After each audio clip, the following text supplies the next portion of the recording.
Hey there, everyone. Welcome to another episode of Fantasy for the Ages, the show where a father and son talk about fantasy, science fiction, and other nerdy things that we enjoy. If you enjoy this episode like we did, click that like down there and let us know. We also ask that you subscribe to our channel if you haven't done so and keep up with all the fun stuff we have coming out at you. If you want to interact with us, that's what that comment box down below is. So drop your thoughts there. We always respond. And in the show notes, you can find the other ways that you can interact with us. We love talking to people who listen to our content. Today, I'm bringing a book blast to you. Just me, just Jim, the father here. Zach is off doing other things today. I'm talking about an 8-book series from the zombie apocalypse subgenre of fantasy fiction called Zombie Road. The Zombie Road series is a zombie apocalypse story that, while stretching over 8 books, is actually a little more than the author expected he'd ever write. David A. Simpson is the author, and the story he was trying to tell finishes over the first 6 books. But fans really wanted more. So, okay, he's extended the story, particularly due to a couple of the key characters that people had really gotten invested in, and he's appealing to the fans and writing more to their story. I really love the first 6 books. And the next 2, well, I've read them too, but I'm pretty much done with this series now. I think Simpson is going to write even more, but that's for the other people that really love those characters. They're fine books. More about that in just a little bit. But I do want to tell you, I enjoy Zombie Road. I recommend this series. I'm going to give you a little bit about why as I talk more on this episode, but I am not going to spoil the series. This is spoiler-lite, like all our book blasts. So I'm going to tell you just basic gists of the story, but you really got to read them to truly understand what I'm talking about. So, what am I talking about here? The initial books are fantastic as they take on the biggest and best of the initial challenges of a zombie apocalypse, figuring out how to survive when the world goes down and hordes of zombies are everywhere.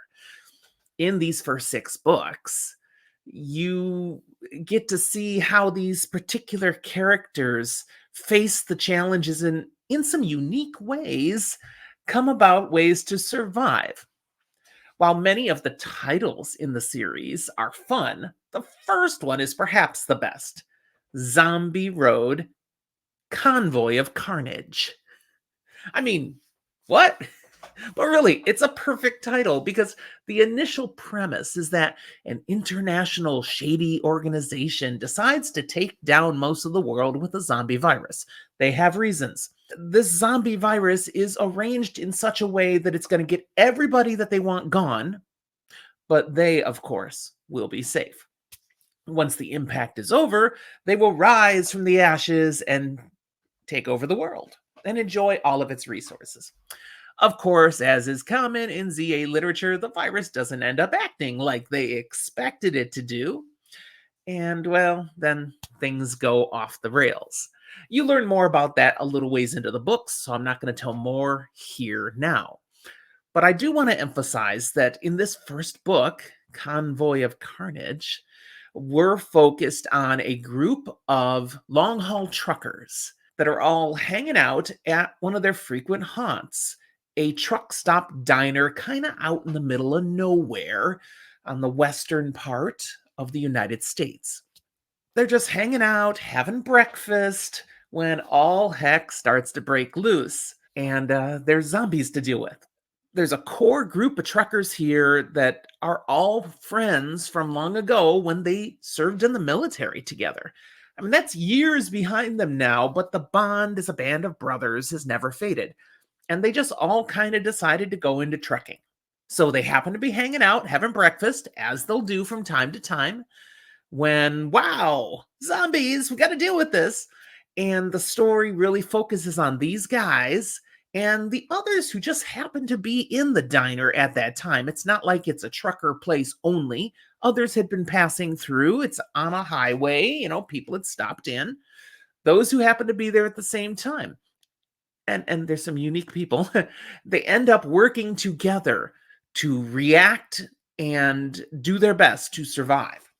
What specifically do they do? Well, these truckers decide to retool and outfit their big rigs to become moving machines of destruction, something able to plow through whatever zombie hordes they may encounter as they hit the road to try to reach a place of defensible safety to rebuild, to be able to keep the zombies out, to be able to find a place where their families could survive. So, of course, part of this is also getting out there and reclaiming some of their families where they may be out. These trucks, man, they turn them into amazing frickin' zombie death machines. It's Trey cool. I mean, if you dig that sort of thing, and I did. Gunny is the leader of the group just because the others end up looking to him. And while he has no interest in unimaginable power, he gets the fact that someone has to do something, so he starts giving them direction and they follow. One other key storyline right from the start involves and revolves around Gunny's teenage son, Jesse, who was hanging out with high school friends elsewhere when the zombie apocalypse strikes. Jesse barely escapes with his life, but that initial encounter with zombies leaves him with a horrible facial scar that makes his face really hard to look at without vomiting. I mean, it's horrific. And because of circumstances, he can't have, plastic surgery. I mean, those kinds of things aren't possible now. So it heals horribly, it's gross, and it's going to eventually turn Jesse into a bit of a loner. And the author will use that element of the story to weave a whole bunch of additional layers into the plot. He really does something pretty cool with that, and it makes the story much more interesting. How does this compare to other ZA? It's got all the adrenaline rush action of good zombie apocalypse with some entertaining banter between Gunny and his friends, longtime companions. As the series goes along, it also shares a commonality with a lot of zombie apocalypse that the zombies, while still an ever-present reality, become more and more backdrop. And it's the other survivors of the virus that our group starts to encounter that's the greater threat and the bigger plot points.